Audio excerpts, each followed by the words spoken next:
Dungan Campbell அந்த இடத்துல வந்தார். அவர் வரும்பொழுது அந்த உட்கார்ந்துட்டு இவங்க எல்லாம் ஜெபிச்சுக்கிட்டு இருக்கிறாங்க. அந்த ஆயத்த ஜெபம், நாளைக்கு மீட்டிங் ஆரம்பம், ஒரு வாரத்து மீட்டிங் ஆரம்பம். இன்னைக்கு உட்கார்ந்துட்டு இவங்க எல்லாம் உட்கார்ந்து ஜெபிச்சுட்டு இருக்காங்க. அப்படி ஜெபிச்சுட்டு இருக்கும் போது ஒரு வாலிப பையன், டீக்கன், யங் டீக்கன், இந்த மூப்பரம்பங்க இல்லைங்களா, எல்டர்ஸ் ஆஃப் த சர்ச், ஒரு வாலிப எல்டர், ஒரு மாதிரி ஒரு வாலிப ஒரு டீக்கன் எல்டர் அந்த இடத்துல உட்கார்ந்துட்டு இருக்க. அவருக்கு கர்த்தர் ஒரு வெளிப்பாடு கொடுக்கிறாரு. படிங்க சங்கீதம் 24:3-5. இந்த வசனத்தை கர்த்தர் வெளிப்படுத்துறார். யாரு? டங்கன் கேம்பல் இருக்காரு, வேற பாஸ்டர்ஸ் எல்லாம் இருக்காங்க, ஒரு சில விசுவாசிகள் இருக்காங்க, கமிட்டி மெம்பர்ஸ் இருக்காங்க. இந்த வாலிப பையன் பையன முகாந்திரமாக தேவன் இந்த வசனத்தை பேசி கொண்டிருக்கிறார். இவன் தைரியமா நின்று அந்த பெரிய ஊழியக்காரர் இருக்கிறாரே, உலகம் முழுவதுமாக பெரிய எழுப்புதல் தீ பற்றியறை செய்து கொண்டிருக்கிற, கர்த்தரால் பயன்படுத்தப்பட்டு கொண்டிருக்கிற ஒரு அக்னி இந்த இடத்துல இருக்கேன்னுட்டு கூட அவங்க பார்க்காம அவன் என்ன பண்றான்னா, உடனே எழும்பி நின்று start saying, நம்ம ஜெபிக்கிறோம் தான், எழுப்புதலுக்காக ஜெபிக்கிறோம் தான், என் குடும்பத்துக்காக நான் ஜெபிக்கிறேன் தான், என் குடும்பத்துல ரட்சிக்கப்படணும் நான் ஜெபிக்கிறேன் தான், என்னுடைய வியாதிகள் சுகமாகணும் நான் ஜெபிக்கிறேன் தான், நான் சபையில போய் ஊழியம் செஞ்சுக்கிட்டு இருக்கிறேன் தான், எல்லாமே ஓகே, தேசத்திற்காகவும் நான் ஜெபிச்சுக்கிட்டே தான் இருக்கிறேன். ஆனா என்னுடைய கரம் சுத்தமாக இருக்கிறதா?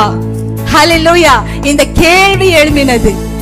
தேவனுடைய பர்வதத்துல நிற்கத்தக்கதான தகுதி நமக்கு உண்டான்ற ஒரு கேள்வி அந்த இடத்துல உண்டானது. பரிசுத்த ஆவியானவருடைய சுத்திகரிப்பு அந்த இடத்துல உண்டானது.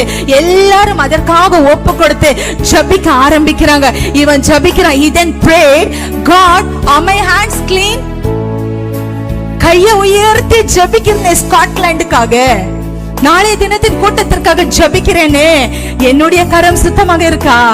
இந்த கரம் பார்க்கும்போது ஏதாவது கரை பாக்குறீங்களா? தீட்டான காரியங்களை பார்க்கிறீங்களா? பாவமான காரியங்களை பார்த்துட்டு இருக்கிறீங்களா? Are my hands clean? நம்ம என்னைக்காவது கேட்டிருப்போமா? நான் போறேன், முழங்கால் படியிடுறேன், நான் ஜெபிக்கிறேன், எனக்குள்ள ஒரு சுத்திகரிப்பு இருக்குன்னுட்டு நான் என்னைக்காவது கேட்கிறேன்னா? எனக்குள்ள அந்த பரிசுத்தம் இருக்கா? தேவ சமூகத்துல நிற்கத்தக்கதான தகுதி எனக்கு இருக்கான்னுட்டு நான் என்னைக்காவது கேட்கிறேன்னா? தேவன் என்ன பிரியமானவளாக பார்க்கிறாரா இல்ல அருவருப்பானவளாக பார்க்கிறாரா என்று என்னைக்காவது நாம கேட்கிறோமா?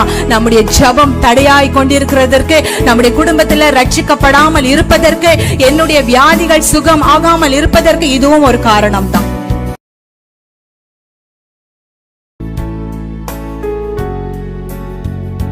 டங்கன் கேம்பல் அந்த இடத்துல வந்தார்.